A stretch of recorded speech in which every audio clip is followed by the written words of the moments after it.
And welcome. David Levin here, Raising Your Game Today. This is Tuesday, so we're talking about the mental game of sports and competition. Fridays are for the rest of our lives. This week, I want to talk about being present and focused. I say all the time that this is the key to peak performance as an athlete, being fully focused and present in the moment versus off in your head somewhere. But I had a question from a student this week. How can I tell if I'm being present? And the more we talked, I realized it was a good question. It can be confusing. So I thought I would offer some thoughts on clearing that up. First, I want to say this student totally gets it in general, and it's making a great difference for him. The confusion came during what I call in the training focused sitting, which is basically just a meditation, specifically Vipassana meditation, where you sit and quiet your thoughts. So in that exercise, there are really three basic states you can be in. There's the goal state, which is when you're sitting there and your thoughts are quiet. There's nothing going on. You're just sitting and observing what's so in the moment, the feel of your body in the chair, your breath moving in and out, whatever sounds you're hearing, the light patterns you see when your eyes are closed. That's pure, quiet thoughts mode. The second state is the one you want to avoid, which is that you're off in your head, thinking about something. This is where we spend most of our time, by the way. This is our natural default state. The goal of the sitting exercise is to practice pulling yourself out of there and instead being focused and present. And the whole reason for the exercise in the first place is because this is our natural state. It's not the state we need for peak performance, so we have to work at noticing the difference and learning how to get ourselves there for competition. When I'm doing the sitting exercise, I'm noticing these two different states.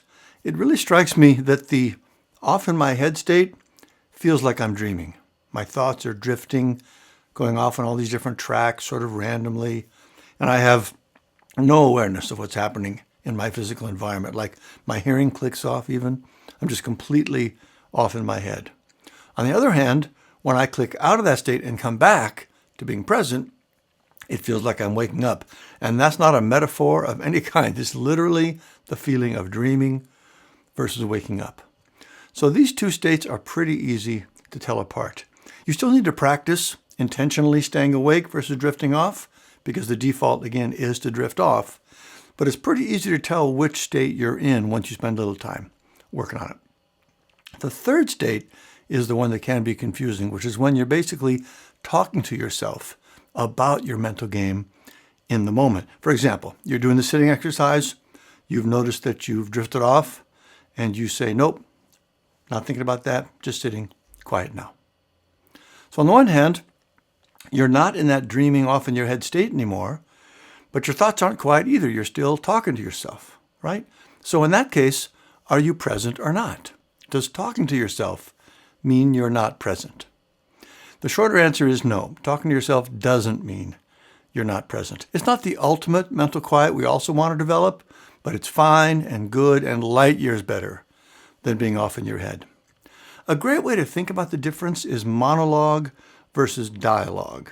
Monologue, of course, means one person is talking. Dialogue is two people talking. When you're saying, nope, not going there, just sitting quiet, that's monologue, right? That's just you talking, and that's fine. If you get into a debate, though, with your other negative voice, where you're going back and forth, that's a dialogue, and that means you're off in your head. And this is a really important point to remember. The foundation of mental game mastery is being aware of and intentional with this difference. The main problem athletes have with their mental game is that their negative voice brings something up. What will people think? What if I screw up? You're no good. All that stuff. And then they get pulled into that conversation.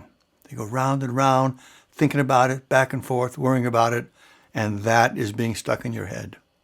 So learning to notice that and shut it down is the most powerful step in mastering your mental game.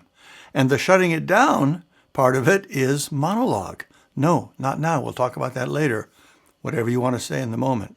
That's monologue, and that is fine and good. Some other examples. You're in the middle of a match.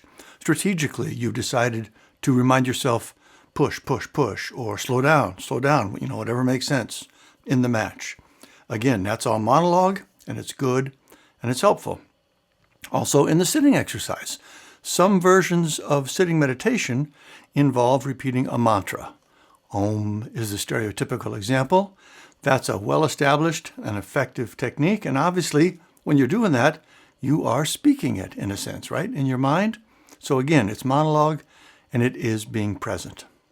So that's a helpful way to think about the difference. Monologue versus dialogue. Monologue is fine. Dialogue is what you want to avoid. Now, on the subject of completely quiet thoughts, the ultimate being focused and present. First of all, you're already there a lot of the time. When you're actively playing or competing in the moment, most of the time, you are focused and present. You're not off in your head. You're just there playing. That's actually one of the reasons the sport is so fun, because we're fully present when we do it, and that just inherently feels great. The problem comes in the moments between the action. That's when the thoughts start to creep in and pull us off into our heads. So it's not that you have to learn to get into that state at all. It's that you have to learn to get there intentionally and keep your thoughts and emotions from pulling you away from it. But one great way to confirm you're there and get yourself there is to put your attention on something physical. It could be your breath, like in the sitting exercise. Just focus on your breath coming in and out. Not thinking about it, just observing the sensations. You can rub your fingers together, noticing the feeling of that. Feel your feet pushing against the ground. Again, not thinking about any of it, just noticing what it feels like physically in the moment. Those are great and practical ways to bring yourself into the moment and make sure you're being present. And they also help you be clear on whether you are being present in the moment. They're a good marker and reminder for what that's like. If you'd like to learn how to do all this in a systematic way, check out our Raise Your Inner Game Sports Academy training at raiseyourinnergame.com. It's exactly what this teaches you to do, and you'll love what learning it does for you. But either way, this is a powerful key to boosting your mental game, getting clear on what it feels like to be present in the moment and having some simple techniques to help you get there. All right, I hope that was helpful. Let me know if you have any questions. Otherwise, keep up the good work. I'll see you next time.